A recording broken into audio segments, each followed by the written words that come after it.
കാടകം അവസാന ഭാഗം. ഏറെ ഭയത്തോടെ വിറയാർന്ന ശബ്ദത്തിൽ അവിടെ കൂടി നിന്നവരോട് മൂപ്പൻ ആജ്ഞാപിച്ചു, വേഗം വേഗം ഇവരെ ആ പുറകിലെ ചായ്പിലേക്ക് മാറ്റിക്കെടുത്ത്. ഇത് പറഞ്ഞ് മൂപ്പൻ കിതയ്ക്കാൻ തുടങ്ങി. പേടിയോടെ മൂപ്പൻ പറഞ്ഞു, ഇത് വിളയാട്ടമാണ്, കാളിവിളയാട്ടം. ഇത് പറഞ്ഞിട്ട് ദേവിയേ ദേവിയേ എന്ന് വിളിച്ചുകൊണ്ട് തലയ്ക്ക് മുകളിൽ തൊഴുതു പിടിച്ച കരങ്ങളുമായി മൂപ്പൻ കാടിനുള്ളിലേക്ക് വേഗം നടന്നു കയറിപ്പോയി.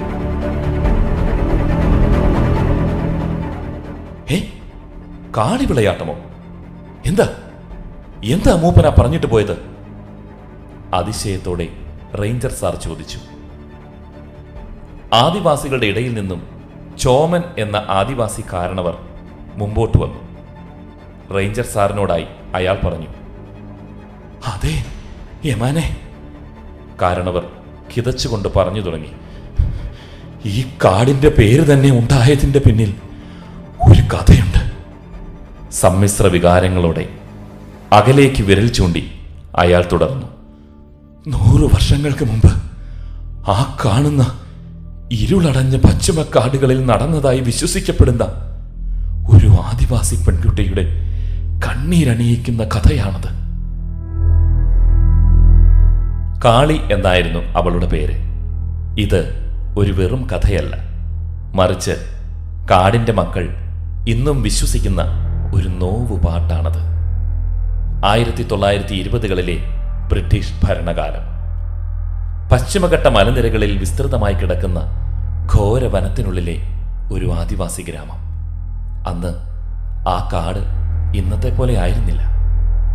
സൂര്യപ്രകാശം പോലും മണ്ണിൽ വീഴാത്തത്ര ഇടതൂർന്ന വനങ്ങൾ.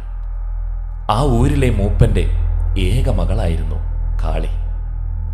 കാട്ടുമാൻകിടാവിന്റെ വേഗതയും കാട്ടരുവി പോലെ തെളിഞ്ഞ ചിരിയുമായി ആ കാടിന്റെ ഓരോ മുക്കിലും മൂലയിലും അവൾ പോയിരുന്നു. കാട്ടുതേൻ ശേഖരിക്കാനും ഔഷധ ചെടികൾ കണ്ടെത്താനും കാളിയെ കഴിഞ്ഞേ ആളുണ്ടായിരുന്നുള്ളൂ. അങ്ങനെയിരിക്കെ ഒരു ദിവസം മലമുകളിൽ തോട്ടം പണിയാനായി ബ്രിട്ടീഷുകാരുടെ കൂടെ നാട്ടുപ്രദേശത്ത് നിന്ന് ഒരു കങ്കാണി ആ ഊരിലെത്തി. പേര് ദേവൻ.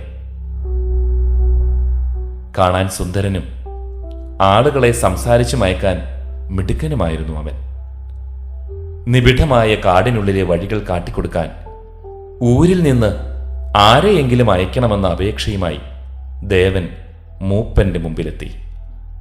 കാടിനെ ഉള്ളം കൈയിലെ രേഖകൾ പോലെ പരിചിതമായിരുന്ന കാളിയെ തന്നെ മൂപ്പൻ ദേവന് വഴികാട്ടിയായി അയച്ചു.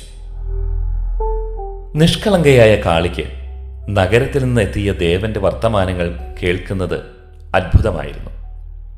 അവൻ അവൾക്ക് വർണ്ണ കണ്ണാടികളും വെള്ളി കൊണ്ട് പണിത മുറുക്കാൻ ചെല്ലവും പട്ടണത്തിലെ വിശേഷങ്ങളുമൊക്കെ സമ്മാനിച്ചു. പതിയെ പതിയെ കാളി അവനിൽ അനുരക്തയായി. തന്റെ ഗോത്രത്തിന്റെ നിയമങ്ങൾ ലംഘിച്ചും അവൾ ദേവനെ സ്നേഹിച്ചു. തോട്ടം പണി തീർന്നാൽ അവളെയും കൊണ്ട് പട്ടണത്തിലേക്ക് പോകാമെന്നും അവൻ അവൾക്ക് വാക്ക് നൽകി. പാവം കാളി അത് വിശ്വസിച്ചു. എന്നാൽ ദേവന്റെ ലക്ഷ്യം കാളിയായിരുന്നില്ല.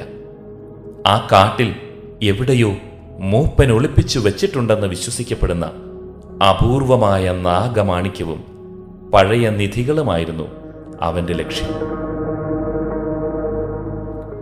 കാളിയിലൂടെ അത് കൈക്കലാക്കാമെന്ന് അവൻ കണക്കുകൂട്ടി. ഒരു അമാവാസി രാത്രിയിൽ കാട് വിട്ട് ഒളിച്ചോടാമെന്ന് പറഞ്ഞ് ദേവൻ കാളിയെ കൂമൻ പാറ എന്നറിയപ്പെടുന്ന വലിയൊരു കൊക്കയുടെ മുകളിലേക്ക് വിളിച്ചു വരുത്തി.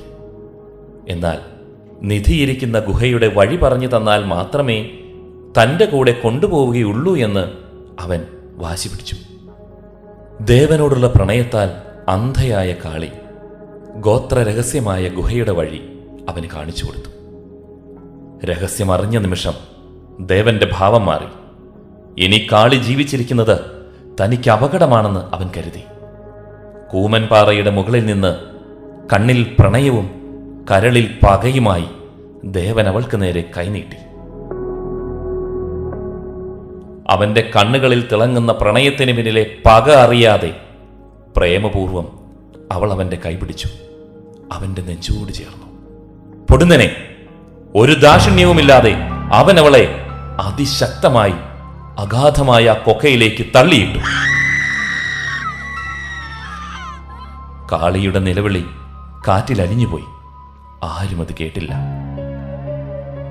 കാളി കാൽ വഴുതി വീണ് മരിച്ചതാണെന്ന് ദേവൻ എല്ലാവരെയും പറഞ്ഞു വിശ്വസിപ്പിച്ചു. എന്നാൽ കാട് അത് വിശ്വസിച്ചില്ല.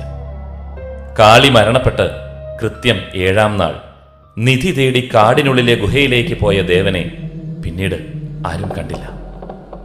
2 ദിവസം കഴിഞ്ഞ് രാവിലെ കാട്ടുമരുന്ന് പറിക്കാൻ പോയ മൂപ്പൻ ഭീതിതമായ ഒരു കാഴ്ച കണ്ടു. ഭയത്താൽ വിറങ്ങലിച്ച് കണ്ണുകൾ തുറിച്ച് ദേഹമാസകലം വ്രണങ്ങളുമായി ദേവന്റെ മൃതദേഹം. മൂപ്പൻ അലറി വിളിച്ചു കരഞ്ഞു, കാളി മോളെ, കാളി! മൂപ്പന്റെ നിലവിളിക്ക് പ്രത്യുത്തരമെന്നോണം കാറ്റിൽ ഒരു ശബ്ദം ഒഴുകി വന്നു. അപ്പാ, അപ്പാ, അപ്പാ! ആ വിളി തേങ്ങലായി, കരച്ചിലായി, ചിരിയായി, അട്ടഹാസമായി, അലിഞ്ഞലിഞ്ഞ് ഇല്ലാതെയായി. പിന്നീട് ബ്രിട്ടീഷുകാരുടെ തോട്ടത്തിൽ ജോലിക്ക് വന്ന കങ്കാണിമാരുടെ പലരുടെയും മൃതദേഹങ്ങൾ ദേഹമാസകലം വ്രണം പൊട്ടിയ നിലയിൽ കാടിന്റെ പല ഭാഗങ്ങളിൽ നിന്നും കണ്ടെത്തി. ഊരിന്റെ ഐശ്വര്യമായിരുന്ന കാളി കാടകത്തിന്റെ ഭീതിയായി മാറി. ഊരുകൂട്ടത്തിന്റെ തീരുമാനപ്രകാരം കൂമൻ പാറയ്ക്ക് ചുവട്ടിൽ ഒരു ഒറ്റക്കല്ലിൽ കാളിയെ സങ്കൽപ്പിച്ച് ആദിവാസികൾ പൂജകൾ ചെയ്യാൻ ആരംഭിച്ചു. അങ്ങനെ ഈ കാടിന് കാളിയാർക്കാട് എന്ന പേര് ലഭിച്ചു. ഇത്രയും പറഞ്ഞ് കാരണവർ തൻ്റെ കണ്ണു തുടച്ചു.